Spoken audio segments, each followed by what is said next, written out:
ಆಚಿ chilli powder ಸಖತ್ ಖಾರ ಬಣ್ಣ ಮತ್ತು ರುಚಿ ಆಚಿ ಚಿಲ್ಲಿ ಪೌಡರ್.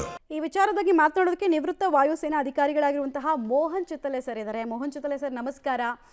ವಿಷಯ ತಮ್ಮ ಗಮನಕ್ಕೆ ಬಂತು ಅಂತ ನಾನು ಭಾವಿಸ್ತೀನಿ. ಸಾಮಾನ್ಯವಾಗಿ ಸರ್ ಈ ವಿಮಾನ ದುರಂತಗಳಾಗೋದಕ್ಕೆ ಏನೇನು ಕಾರಣಗಳಿರುತ್ತೆ? ಈಗ ಟೆಕ್ನಿಕಲ್ ಗ್ಲಿಚ್ ಅನ್ನೋ ಮಾಹಿತಿಗಳು ಆರಂಭಿಕ ಹಂತದಲ್ಲಿ ಸಿಗ್ತಾ ಇದೆ. ಏನು ಸಾಧ್ಯತೆಗಳಿರುತ್ತೆ ಅಂತ? ಮೇಡಮ್ ನೋಡಿ, ಏನಾಗ್ತದೆ ಅಂದ್ರೆ before it got take off from Mumbai airport, ಅದರದ್ದು ಸರ್ವಿಸಿಂಗ್ ಆಗಿರ್ತದೆ. ಸರ್ವಿಸಿಂಗ್ ಆಗಿದ್ಮೇಲೆ 4-5 ಜನ ಅದರಲ್ಲಿ ಕ್ಲಿಯರೆನ್ಸ್ ಸರ್ಟಿಫಿಕೇಟ್ ಅನ್ನ ಸೈನ್ ಮಾಡಿರ್ತಾರೆ. ಅದಾದ ನಂತರ ಮಾತ್ರ ಇದು ಟೇಕ್ ಆಫ್ ಆಗ್ತದೆ. ಆಮೇಲೆ ಟೇಕ್ ಆಫ್ ಆದ್ಮೇಲೆ ಕ್ಲೈಮೇಟ್ ಕ್ಲಿಯರ್ ಇತ್ತು, ಕ್ಲೈಮೇಟ್ ನಲ್ಲಿ ಏನು ತೊಂದರೆ ಇದ್ದಿದ್ದಿಲ್ಲ.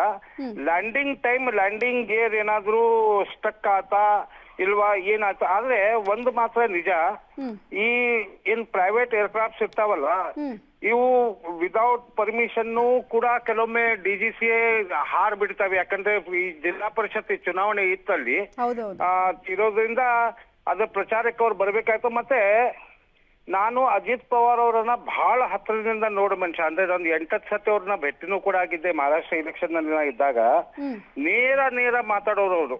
ಆಮೇಲೆ ಮುಂಬೈಯ ಮಂತ್ರಾಲಯದಲ್ಲಿ ಅವರು ಯಾವಾಗ ಫೈನಾನ್ಸ್ ಮಿನಿಸ್ಟರ್ ಇದ್ರು, ಇಲ್ಲ ಇರಿಗೇಷನ್ ಮಿನಿಸ್ಟರ್ ಇದ್ರು, ಬಹಳಷ್ಟು ಜವಾಬ್ದಾರಿ ಸಹಕಾರಿತಾ ಮಂತ್ರಿ ಇದ್ರು. ಬೆಳಿಗ್ಗೆ 8 ಗಂಟೆಗೆ ಅಜಿತ್ ಪವಾರ್ ಅವರು ಮಂತ್ರಾಲಯದಲ್ಲಿ ಹಾಜರಿರ್ತಿದ್ರು. ಆಮೇಲೆ ಯಾವುದೂ ಕೂಡ ಕಾರ್ಯಕ್ರಮಗಳಿರ್ಲಿ, ಇಲ್ಲ ಸರ್ಕಾರದ ಧೋರಣೆಗಳು ಇರ್ಲಿ, ಇಲ್ಲ ಬಜೆಟ್ ಮಂಡನೆ ಇರ್ಲಿ, ಪೂರ್ಣ ತಯಾರಿ ತಗೊಂಡು ಅಜಿತ್ ಪವಾರ್ ಬರ್ತಾ ಇದ್ರು. ನನ್ನ ಅನಿಸಿದ ಮಟ್ಟಿಗೆ ಯಾವಾಗ ಅವರು ಬೆಳಗಿನ ಜಾವ 5:05 ಕೋಶ್ಯಾರಿ ಅವ್ರ ಹತ್ರ ಸ್ವೆರಿಂಗ್ ಆಗಿದ್ರು ಅವರು ಮತ್ತೆ ಫಡ್ನವೀಸ್ ಸೇರಿ, ಈ ಸೀಕ್ರೆಸಿನೂ ಕೂಡ ಅವ್ರು ಮೇಂಟೈನ್ ಮಾಡಿದ್ರು. ಶರದ್ ಪವಾರ್ ಅವ್ರನ್ನ ಬಿಟ್ಟು ಕೂಡ ಅವರು 2.5 ವರ್ಷ ರಾಜಕಾರಣ ಮಹಾರಾಷ್ಟ್ರದಲ್ಲಿ ಮಾಡಿದ್ರು. ನೇರ ದಿಟ್ಟ ಮಾತಾಡೋ ವ್ಯಕ್ತಿ ಅವರು. ಅಂದ್ರೆ ಈ ಕೆಲಸ ಆಗ್ತದೆ ಅಂದ್ರೆ ನೋಡಿ, ಆಗ್ತದಪ್ಪ, ಹೋತೇ ನೈ ಅಂತ ಮರಾಠಿಯಲ್ಲಿ ಹೇಳೋರು ಅವರು. ಅವರು ಒಳ್ಳೆ ವಾಗ್ಮಿ ಕೂಡ ಹೌದು. ಆದ್ರೆ ಇದು ಈ ವಯಸ್ಸಲ್ಲಿ ಅವರು ತೀರ್ ಹೋಗಿದ್ದು ತುಂಬಾ ದುರಂತದ ಸಂಖ್ಯೆ ಅಂತ ಅನಿಸ್ತಾ ಇದೆ ನಂಗೆ.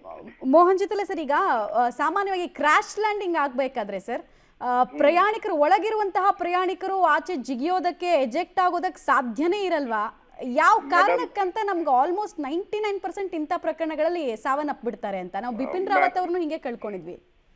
ಮೇಡಮ್ ನೋಡಿ, ಒಂದ್ ಮಾತು, ಈಗ 5 ಡೆಡ್ ಬಾಡಿಗಳು 6 ಜನ ಪ್ರವಾಸ ಮಾಡ್ತಾ ಇದ್ರು. ಒಬ್ನು ದೈವ ಇಚ್ಛೆಯಿಂದ ಪಾರಾಗಿದ್ದಾನೆ.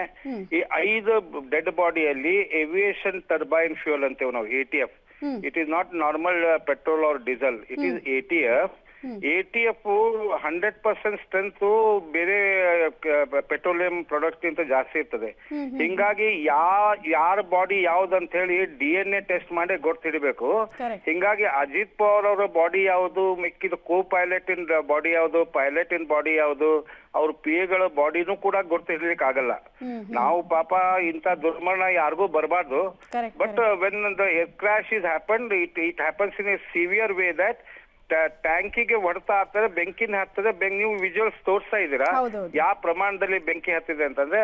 ಅದ್ರಲ್ಲಿ ಒಬ್ನು ಪ್ರಾಣಾಪಾಯದಿಂದ ಉಳಿದಿದ್ದಾನೆ ಅಂತ ಸುದ್ದಿ ಇದೆ, ಕನ್ಫರ್ಮ್ ಇಲ್ಲ. ಆದ್ರೆ ಅದು ಕೂಡ 6 ಜನನು ಸಾವನ್ನಪ್ಪಿದ್ದಾರೆ ಸರ್, ಅಧಿಕೃತ. ಹೌದಾ?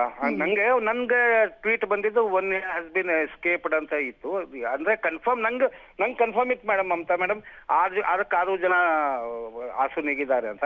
ನಾನು ಸುದ್ದಿ ಬಂದ ತಕ್ಷಣ ನಾನು ಮಾತಾಡಿದ್ದೆ. ನನ್ನ ಚಂದಗಢದ MLA ಇದ್ದಾರೆ ರಾಜೇಶ್ ಪಾಟೀಲ್ ಅಂತ, ಅವರು NCP ಅವ್ರ ಪಾರ್ಟಿ ಅವರೇ.